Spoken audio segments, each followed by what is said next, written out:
دخلت تشتري هدايا الكريسماس فخلص عليها.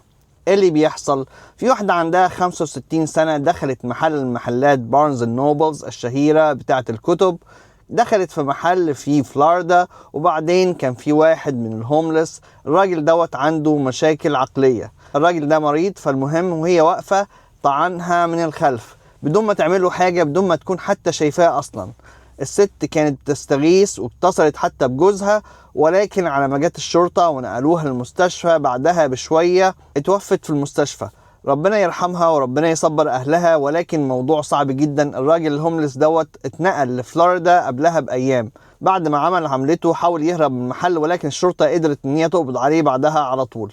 للأسف الوضع دلوقتي فيه مشاكل كتيرة وفي حاجات كتيرة مش طبيعية. ربنا يسلم الجميع. خلي بالكم من نفسكم يا جماعة.